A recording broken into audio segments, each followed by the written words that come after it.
We got the first question, audience question. Just taking some notes. Oh, no, this is just a question for Netlify. I guess in suggesting a different approach than, say, like REST for APIs, GraphQL, this is a question for probably Matt. Do you think, the complexity of where to put your keys and not in the front end is somewhat difficult to develop for, and I guess the question is like, things that are too difficult to develop for typically get kind of like forgotten, such as maybe, let's say, XML and XSLT and so forth. Do you think that HTTP 2.0 will sort of build what you're suggesting into the plumbing to make it a lot easier to do the types of functionality that you'd hope for? I think it's a good question. I think when there is this kind of paradigm shift, the challenge for developers is sort of to keep up with it, right? And suddenly a lot of the patterns we took for granted and a lot of the functionalities we got out of the box with like big monolithic frameworks and so on, we have to look a bit more for, and we have to understand what APIs are out there and these different approaches around them. And I think, of course, that's a challenge, and it's part of the motivation for building something like Netlify is to build some frameworks and tooling around it that can, I wouldn't say take the choice away, because we do want to build a very open platform where you can plug in different things, but give you some out-of-the-box options that makes it very easy to just put things together and focus on developing and not on where to store stuff or what to use. So that's one take on it. I think whenever you have these kind of shifts, there'll be some learning to do, but there's also a lot of us that are working on making these things very easy to develop and very straightforward. I could also add too as well that I actually met Matt at a meetup years ago, which is how I found out about Netlify as well. But that same meetup was at an Ember meetup, and they were talking about authentication. So this is like almost pre-JWT. And I think we're actually moving to a place where we're not solving the same problems every time a new language comes out or a new protocol comes out. Like, these are solved problems. So we're going to hopefully get to the point where we're no longer solving the same problems, but we're solving new problems. So answer the question, like, is H2 going to have authentication built in? I don't know. Maybe, hopefully, that'd be great. So we can stop writing front-end JavaScript libraries to do authentication, and we can move on to better problems, like what GraphQL is trying to solve for data grabbing. So I think this, overall, the web's moving forward. So hopefully, we will move forward and not solve the same problems over and over again. Hi, this is just a general question anybody can answer, but I've built a couple of static sites with generators, and my experience has been, the appeal is that it's, simple and cheap, but as soon as you start integrating these APIs, it is no longer cheap because they're free if you're building a personal site for one person, and then it's like $5 each, and suddenly your site is like way more than what you were paying before with a server. Do you have any advice on how to mitigate that?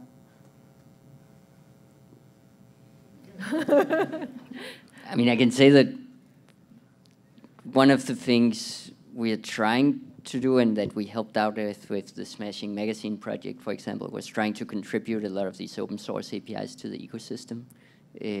Like the Smashing Magazine sort of came to us and said, like, how can we move all of Smashing Magazine from WordPress, Shopify, Ruby on Rails, and Kirby to a static build process with preferably built with Netlify, but like a static build process while adding memberships and so on. And at that point, we looked at the ecosystem, and we saw some of the same, like both that there was a high amount of login in a lot of these APIs, and that some of them, especially at Smashing Magazine scale, of the number of users they had and so on, seemed like their cost would go up quite a bit. And we built out this whole bunch of open source APIs because we saw at that point they weren't really there in the ecosystem. You can go to netlify.com open-source, I suppose, and find a list of them. But that was one of the things we did to just make it more achievable to work with these. Then at the same time, I would say in my experience, like for smaller projects, all of the APIs I've been working with in these spaces, like Algolia or Discuss or any of those, have very generous free tiers. So I think we'll see, and I think it just makes sense for anybody that's building developer-focused APIs to have very generous free tiers for developers. So I think in that way, I'm not too afraid of the cost of these services being prohibitive. On the contrary, I think it'll be very easy for anybody to build projects for themselves in this way, and essentially have everything be free. And I think as the space expands, there will be more services in the space. And so, like, for example, like Firebase was like a real-time database that you can connect to with JavaScript, and it was sort of the only game in town for that for a little while, and you're paid. But now there are open source alternatives to that, and like Kinto that you mentioned, for example, there's another one that's connected to Mozilla. There's a few now, and there are new options, and I think that as this becomes a more viable workflow and a more used workflow, there's going to be expansion of options at all different price levels. Awesome, thanks. Oh, sorry, was there something else? I was just going to say, I was going to repeat the same answer I gave last time. We're moving the web forward. That now, literally all these problems that cost $5 a pop are now trivial and free. So people like AWS, who are this basically, it's a race to the bottom. You get a very generous free tier for the first year for AWS, is like insane. Like, you can't compete and try to charge for authentication or SSL and stuff like that, because now it's free and it's trivial. And SparkPost is also a sponsor, also has a very generous free plan too as well. So I just want to shout out to them. So if you want to send some emails. Awesome, thank you. How do y'all recommend approaching A/B testing in statically generated sites? Oh, you're giggling. Is that bad? Well, we're working on a feature that's actually, we're giggling because we literally have an internal feature that does this, that we use internally, and that we've only tested for our enterprise clients at this point. So stay tuned.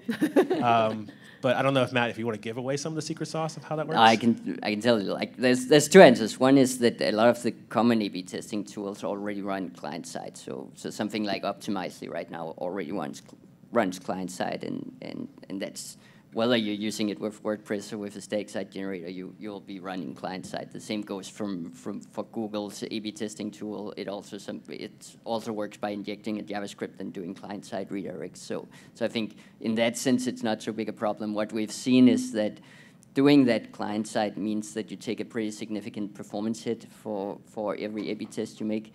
Like, if you want to use Optimizely, it means that every single time someone visits a site with an A/B test, you have to wait for the Optimizely script to load before you can display the site, or you have to live with displaying the site, then having Optimizely kick in and changing things, which gives a pretty bad user experience. So one feature that we've actually built out for Netlify and that we've used with some clients is an A/B testing feature currently based on branch deploys. So when you use Netlify and you link a Git repository and use some static build tool, what we do is every time you push to Git, we build your site and we deploy it. But we also allow you to, every time you create a new branch, we give you a unique URL for that branch, and we build that branch and keep it updated. And what our what our split testing feature does is that it allows you to go in and say, now, I have this UI redesign branch and I have my master branch. Now start for my main site to serve 10% of the traffic from the UI redesign branch, and we'll do that directly on the CDN node. So the CDN edge node will know when a request comes in to set the cookie affinity and to pick the right cache alternate. And there's a lot of magic involved on it below the scenes, but it basically just means that you can get A/B testing without any kind of performance loss for static sites directly at the CDN level. So, thanks for the question. Yeah. Yeah, if you didn't understand that, you'll get paid later. The answer is we do great. witchcraft, is what we do. Very good at witchcraft. Yeah. Hi, good talks. So I was wondering about Auth0 and Amazon Cognito, are they the same thing but different platforms, or are they different things? I'm trying to figure it out on my own. They're different things, but solving the same problem of when you had all these different APIs and you had some kind of authentication service. Both Cognito and Auth0 are fully hosted, managed version of that authentication service. And Auth0 is sort of, Amazon is very good at building infrastructure products and making them very powerful, and when they move up the stack to more developer products, they can be a little harder to work with, whereas Auth0 has a very easy to work with JavaScript library, and it's extremely easy to get started with. Essentially, they solve the same issue of like, how do you have a database of users, how do you make them sign in for a single page app and issue credentials and so on. But they're kind of different implementations, and Auth0 is probably a lot easier to get started with. So you would say it's Auth0 is easy and more expensive, and Amazon is hard and more difficult, or I mean, and cheap. Is that probably? I haven't actually looked so much at the price of really using Amazon's version in production. That's part of the hard part with Amazon, is figuring out how much it's actually going to cost. It's free for the first year, and then you pay 36 I'm not sure cents. how much. Yeah. We built an open source API called GoTrue as well, that you can find in that open source page I mentioned, that solves the same issue, but you have to host it somewhere yourself, either on Amazon or Heroku or whatever you want. But Test, hello. Ooh, hello. Just checking in. Any more questions? Any shy people who don't want to get up to the mic? I'll come to you. Oh, I know you're not shy, but I'll come to you. One of the things with static pages, and it's a very big need because a lot of times the social networks or like people doing a Twitter or Facebook or Instagram campaign or e-commerce, they're doing a custom URL, so it surfaces on search, and it also leads people to conversion to find through. So it's important that we have static generation that's just automagic. The question is, with that, how do we deal with the issues of auth? We talked about a little bit auth, which is really a big issue. And even if I'm running a version of it on my server, a static page generator, if I'm hosting it slightly, how do I get the security level I may need for if I'm in a certain industry or business? I may have data that's web-facing that I need to statically generate. If I'm a nonprofit that's doing something with, HIPAA or some other area where you've got to make sure, or if I'm regulated where I have to make it available. That's why a lot of them use, what's that stuff called? The CMS that people hate, Drupal, because it literally has to be able to be seen by the Library of Congress. That's why they have to be able to print it out, like no joke. So literally, how do you deal with those regulatory constraints or constraints that could make it a little harder to deal with? Do you guys ever have to deal with that with some of the people who use your CMS or your static generator? So for search, is it optimized for search? Does it help you optimize also to be portable and data secure for certain industries? How do you approach those with your CMS and static generators?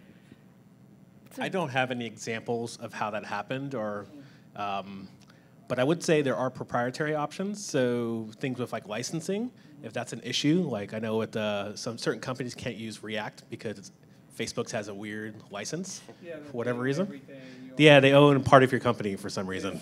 So I guess Facebook owns a bit of Netlify, I guess, since we use React. So I don't know. We actually haven't explored it. It might be a really interesting blog post if you wanted to follow up with us. Because that's one of the things with CMS is that people always had an issue. Like a lot of nonprofits for Drupal, they had to use it because they're doing stuff for the government.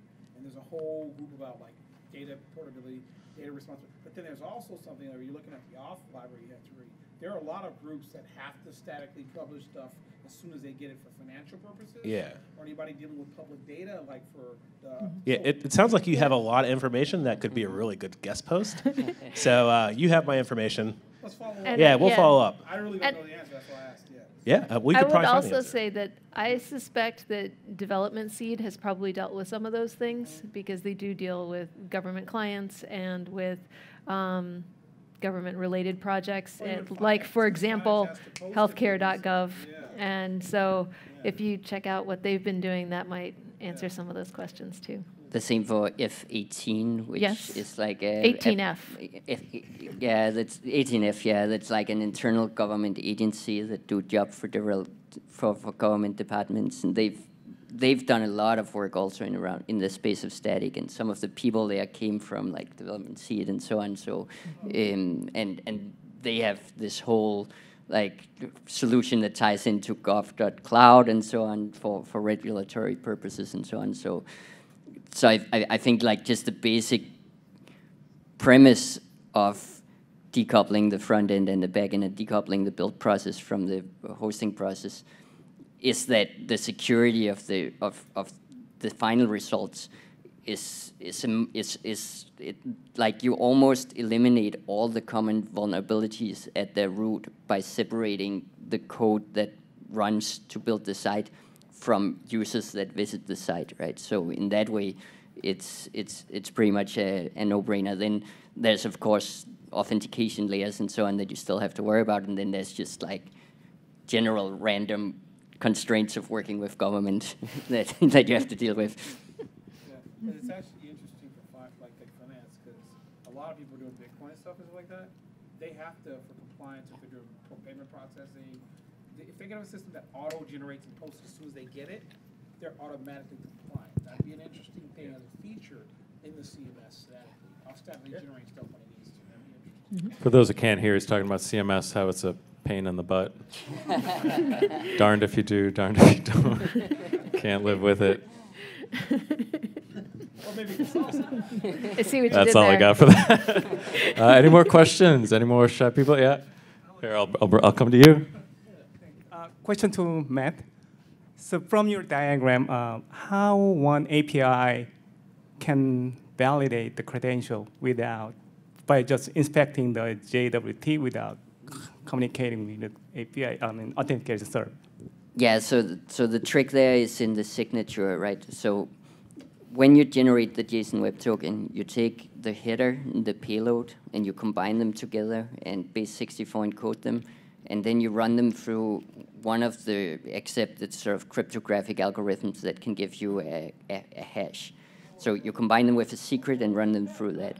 And doing that means that any API that knows the same secret can do the same operation and verify that it gets the same signature. And that's just a cryptographic guarantee that if you take those two parts and run them and combine them with that secret, and you don't get the same signature, then someone is bullshitting you, right, and giving you a JSON Web Token that's not valid. But if you get the same signature, then you can know with certainty that whoever generated this JSON Web Token knows the same secret that you do. So of course everything here relies on the secret being secret, but as long as the secret is secret and shared between the APIs, you can guarantee that every API that receives a JSON Web Token can decide whether it should trust that token or not trust it. Right, secrets on secrets. I think for time limits, no one's standing here. This is going to be our last question, unless anyone has something burning, but I'll pass it on. Thank you. So before coming to this meetup, for me, like static sites is only for personal blogs, and that's like what I heard. And in my daily job, I'm mostly doing consulting for companies based on React.js stuff, mostly web. So for that case, I built a proxy rendering tool, which is just making server rendering whenever the backend using it, just like making rendering and downing like basic HTML. But the case with static sites, I just wanted to ask about thoughts. Is the props, for example, how you are like dynamically, how you can actually with your system generate dynamically React components based on, for example, Redux on server side, because that's like the most important part if you want to have SEO-based website and you also have some dynamic content. I mean, you can always update on the front end on website, but you also need to auto-generate it from server coming. How you can deal with that? So first go to staticgen.com and then check a couple of static site generators there. There's Gatsby.js, it's really interesting. and Phenomic is another one that's really interesting, and then Spike is the third one that's really interesting. All of those are working exactly on this problem. So Gatsby, for example, will expose its whole model of the file system that makes up your site through GraphQL, and then let you build React components that gets rendered at build time, and then can get hydrated in the browser when you load the page, right? So instead of doing the server-side rendering on the fly, which has some pretty big issues, right? Because suddenly you can no longer distribute your front end on a CDN. You have to have a single origin. And apart from that, Node.js is based on this event loop that's very bad at doing multiple CPU-intensive things at the same time. So, and specifically rendering a virtual DOM every time someone visits is pretty CPU-intensive, right? So instead of doing that at runtime whenever someone visits, these tools like Gatsby and Phenomic and some of the new plugins for Spike are all built on the idea of doing that in a build phase, preparing all your content as rendered React components, ship them to a CDN, and then when you visit the CDN, you load those in the browser and you rehydrate them client-side so the client can take over. And then if you have so much dynamic content, then you can't build out all of it in that way. There are other options just for SEO, like pre-rendering. So pre-render IO runs a service just for that, and at Netlify we also have an integrated pre-rendering service that will just say, like, if a crawler comes in, whether it's like Twitter's crawler or Facebook's or Google's and so on, then send this request actually to like either a Phantom.js or a headless Chrome instance, render it, snapshot it, and send it back to the crawler so you can get the full SEO benefit without having to start doing server-side rendering in a dynamic fashion. Nice. I think that will about do it. We're running kind of low on time. Can we just get another round of applause for all our speakers? Thank you guys so much for being here tonight. Yeah. We really appreciate it.